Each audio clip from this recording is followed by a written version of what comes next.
Hola, muy buenos días. Sean todos bienvenidos en esta mañana. Gracias por acompañarnos en este devocional de la Iglesia Bíblica Torre Fuerte, correspondiendo al domingo 3 de abril del año 2022. Hoy nos toca en nuestro libro devocional Tiempo con Dios, Esdras, el capítulo 3, versículos 1 al 13. Esdras es un libro histórico que describe el regreso del remanente de Israel después de aproximadamente 70 años en el cautiverio y sus intentos de reconstruir el templo y los muros de Jerusalén en el libro de Nehemías.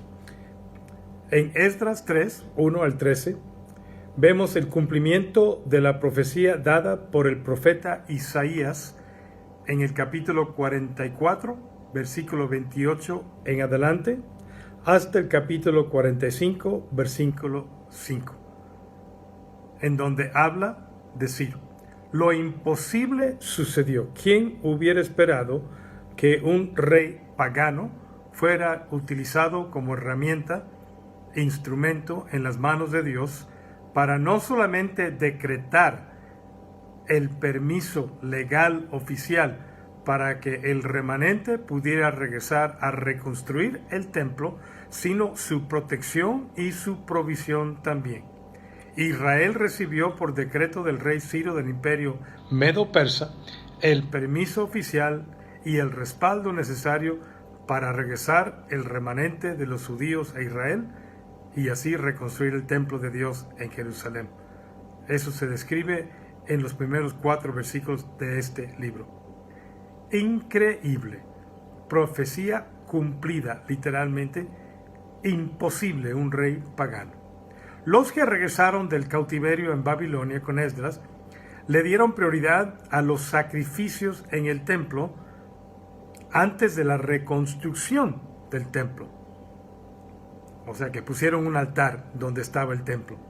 El 7º mes del calendario religioso fue el tiempo ideal para hacerlo porque era el mes más festivo del calendario judío. Como nos recuenta Esdras 3, el primer día del 7º mes, la fiesta de las trompetas, era el día de Año Nuevo en el calendario civil. Ocurre en el solsticio de otoño y todavía hoy se celebra el Año Nuevo judío Rosh Hashanah. Dice el versículo 1, cuando llegó el mes 7º, estando los hijos de Israel ya establecidos en las ciudades, se juntó el pueblo como un solo hombre en Jerusalén. Gran unidad y alegría. El 10º día del mes era el gran día de la expiación, el día más santo y solemne de Israel, el día en que se ofrecían los sacrificios especiales por los pecados del pueblo, cuando un sacerdote echaba suerte, el sumo sacerdote, sobre 2 corderos, uno era sacrificado y la sangre rociada sobre el propiciatorio, la tapa arriba del arca del pacto, y el otro animal era soltado en el desierto. Los 2 animales en este sentido simbolizaban la sangre que cubría el pecado y los pecados que Dios alejaba de su pueblo. Y era el único día en el que el sumo sacerdote entraba al lugar santísimo. La omisión del día más importante en este relato de Esdras capítulo 3, probablemente se debe al hecho de que aún no se había reconstruido el lugar santísimo o el templo.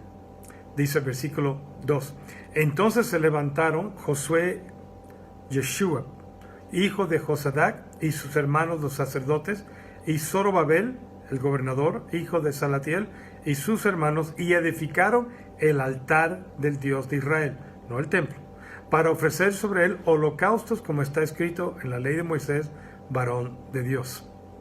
Y colocaron en versículo 3 el altar sobre su base, porque tenían miedo de los pueblos de las tierras, y ofrecieron sobre él holocaustos a Jehová, holocaustos o sacrificios por la mañana y por la tarde, porque todavía no estaba listo el templo.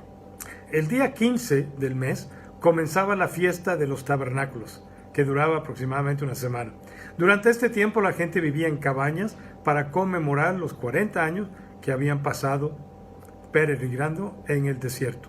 Este día de fiesta también era una festividad de la cosecha del otoño. En esa fiesta se debían ofrecer los sacrificios más elaborados del año. Así lo dice el versículo 4. Celebraron asimismo la fiesta solemne de los tabernáculos, como está escrito, y holocaustos cada día, por orden conforme al rito, cada cosa en su día, de acuerdo obviamente al libro de Levítico y también de Deuteronomio. Versículo 6. Desde el primer día del mes séptimo comenzaron a ofrecer holocaustos a Jehová, pero los cimientos del templo de Jehová no se habían echado todavía, solamente edificaron un altar. Una razón por la cual el templo no había sido reconstruido todavía era porque no había pasado suficiente tiempo de su arribo a Jerusalén para empezar la construcción. Primero tuvieron que habitar de nuevo en las ciudades en Israel, establecerse, organizarse y reunir los materiales para la construcción. Dice ahí en el versículo 1, cuando llegó el mes séptimo, estando los hijos de Israel ya establecidos en las ciudades. Para que sucediera eso, pasó un tiempo para que esto sucediera antes de que fueran todos a Jerusalén para celebrar.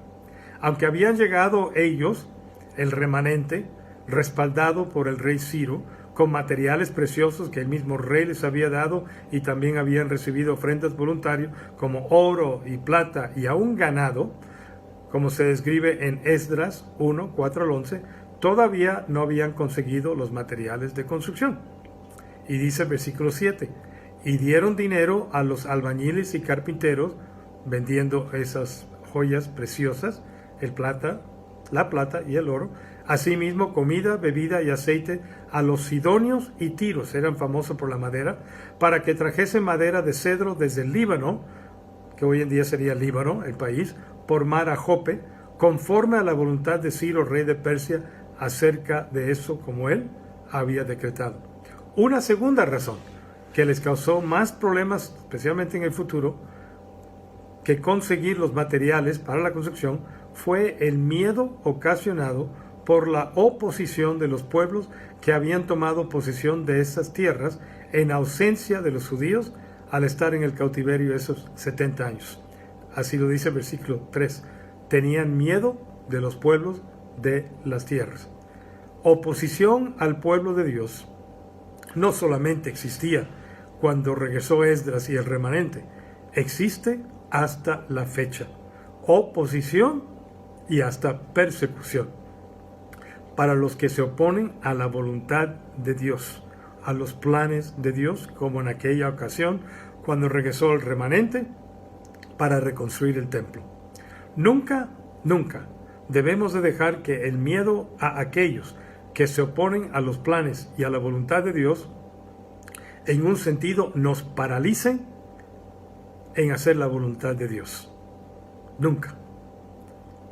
Bueno, por fin, un año después de haber llegado el remanente del destierro en Babilonia a Israel, inician finalmente la construcción que fue la orden dada por el rey Ciro y la voluntad de Dios para levantar de nuevo el templo y restaurar la adoración a su nombre.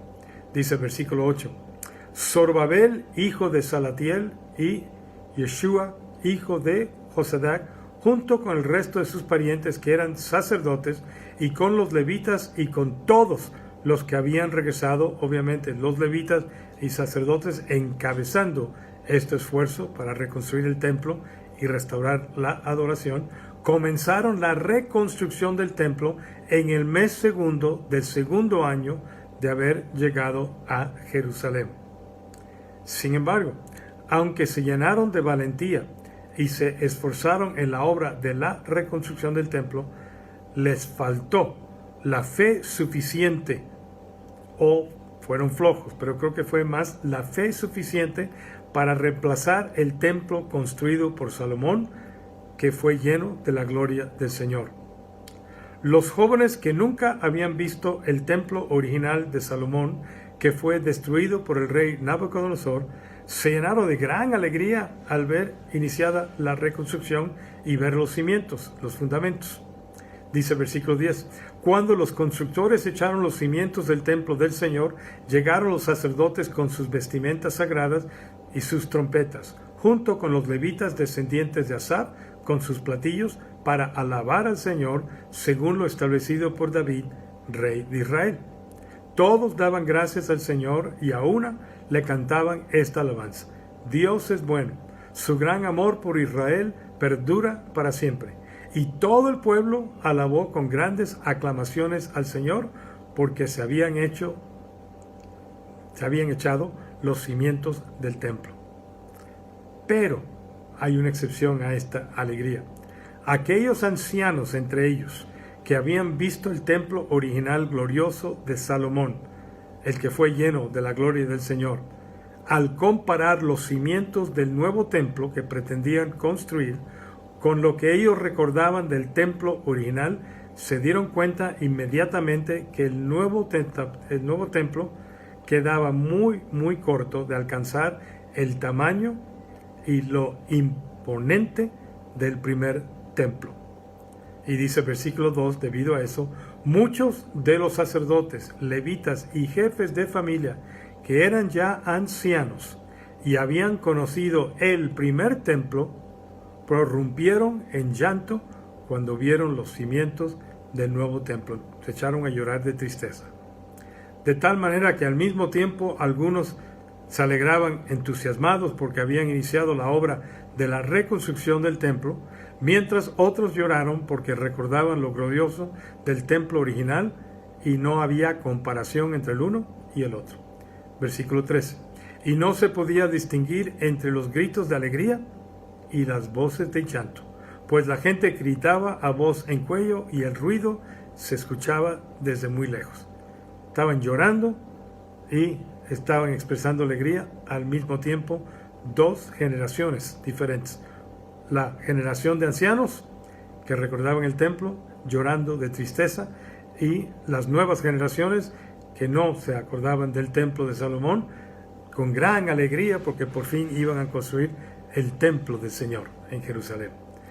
No fue hasta los días del rey Herodes el Grande que el templo de Jerusalén, después de un esfuerzo magno y costoso de 46 años, llegara a imponer nuevamente físicamente como una de las grandes maravillas del mundo, al cual vino Jesús el Cristo. Hay una gran lección para nosotros en todo esto. No solamente se requiere de valentía en frente a la oposición del mundo a nuestro alrededor, a los planes de Dios y a la voluntad de Dios. También se requiere de fe para que nuestros esfuerzos no queden chiquitos a comparación de la gran obra que Dios quiere que hagamos. El doctor John Haggai, fundador del Instituto Haggai, a él le dicen John Haggai, decía mucho esta frase célebre. Yo fui al Instituto Haggai, de un seminario de liderazgo avanzado en evangelismo, en el año 2007 a Singapur, y esto le dijeron una y otra vez. Y este es lo que el hombre nos exhortaba a soñar y hacer.